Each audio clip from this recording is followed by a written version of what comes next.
Ellis' son Shane developed a serious mental health illness 2 years ago. He's been admitted to James Connolly Hospital 9 times over the past 2 years. On Sunday, Shane made another attempt on his life by taking an overdose. After treatment, he was discharged on Monday because there was no bed available for him in Connolly Hospital or indeed any other hospital in Dublin. Anne has been watching Shane around the clock since then, and Anne has also decided to hold a protest outside the Dail at 1 p.m. today to highlight the lack of beds available in Dublin for psychiatric patients. Anne joins us now along with Dr. Sherry McDade from Mental Health Reform. Ladies, you're both very welcome here this morning, and I can see the distress in you and on your face when we're talking about this. Do you mind if we go back a little bit in time? No, you're fine. Yeah. To when Shane first started to show symptoms that caused you to be concerned? Yeah.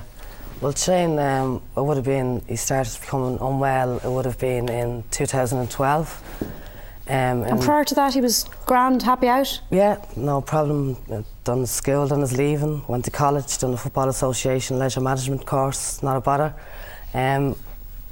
Was turned to 21, started becoming, showing signs of depression, unwell, and unrest within himself, and not, withdrawn from friends and family. And it was the 24th of February 2012 when Shane tried to take his life through hanging himself. I brought him to the A&E, obviously in James Connolly Hospital, where he was admitted into the high dependency unit, and was there for a period of 9 weeks at that time. And so he very nearly succeeded? Yeah. And he was in a very bad psychosis at the time. So he got as brilliant care while in James Connolly Hospital, and always has, and has been in and out, as I say, over the past 2 years. He's recently he's 6 weeks out this week. He was nearly 3 months, he spent the whole of Christmas in there. And unfortunately, his has become unwell again.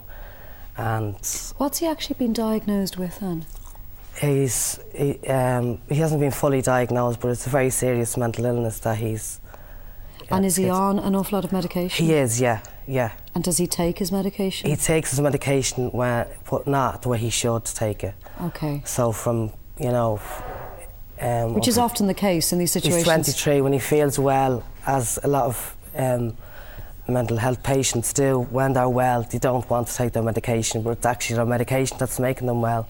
So tell me about his most recent attempt on his life, which was only on Sunday. On Sunday, he was very down. He's been very down the last week before running up to this, and I spoke to him and asked him would he go into the hospital, but of course he wouldn't. He went to bed Sunday night, and on Monday after 1 I couldn't wake him. I took him to A&E, James Connolly. I'm sorry. Sorry, no, don't apologise. This is your son. Yeah, and I was told that there was no beds available. They tried to source a bed in any other Dublin hospital, but unfortunately there was no beds, and I was sent home. So even though he tried to take his own life again, yeah, and they said this directly to you, we've nowhere to put him, we've no beds. No beds. And even though the psych evaluation said he needs to be in here. Yeah, there was no beds for him. He was turned away. And what, have you just been sitting on his shoulder since then? Yeah. And where is he now? Is somebody watching him? Yeah, I have a family member watching him. Because you're terrified. How many attempts in total is this? We probably 5, yeah. Has he done any permanent or lasting damage to himself with these attempts? Well, he has hurt his wrists. Permanent damage, as in physical damage? No, well, his wrists, yeah. And have they given you a medical assessment saying that he is a danger to himself?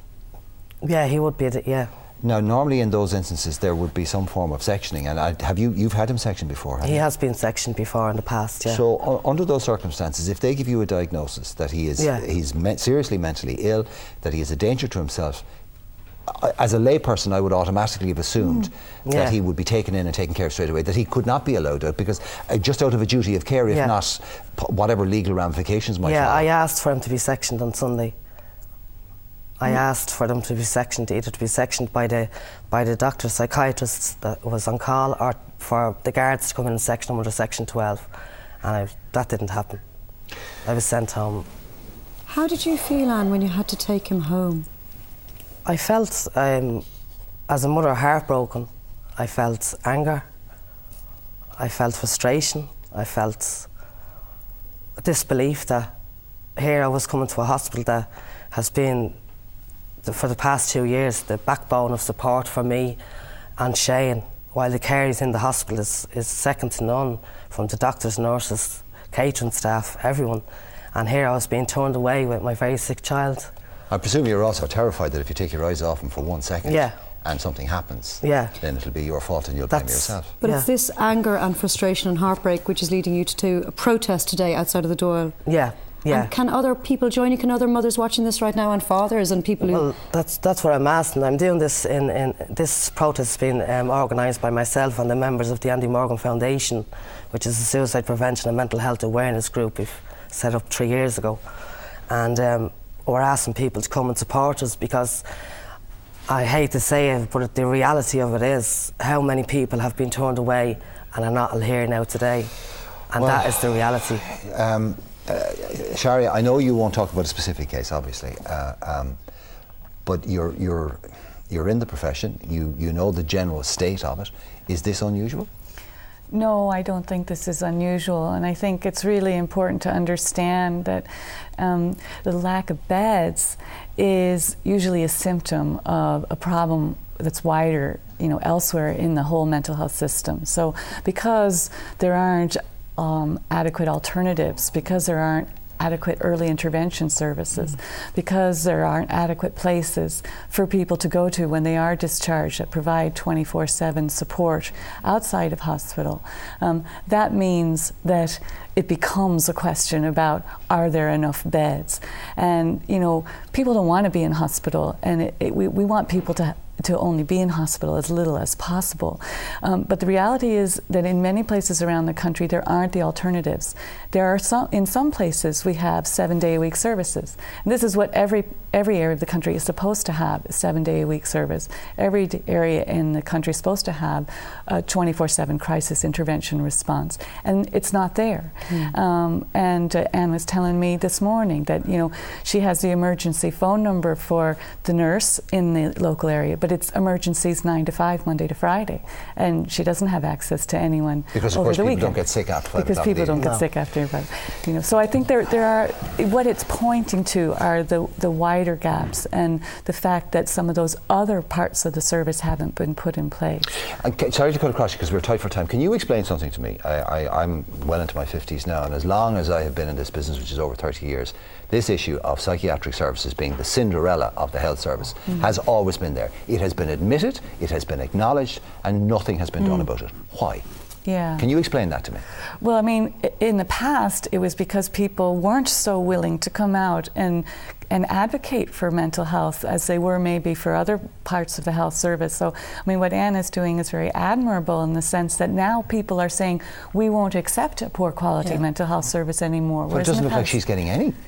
Well, she's getting, and I think Anne has commented that there's been very good quality care in parts of the service. But it's not the care that Anne is criticising, it's the fact that those people who've given you so much great care, and to Shane, were forced to say, we can't help your son. Even though he's just tried to take his life, we have to send him home with you, and God forbid he might try to do it again. That's appalling, Anne.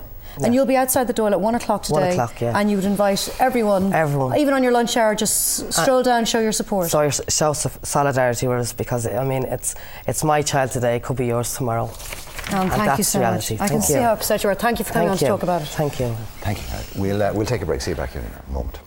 Well done.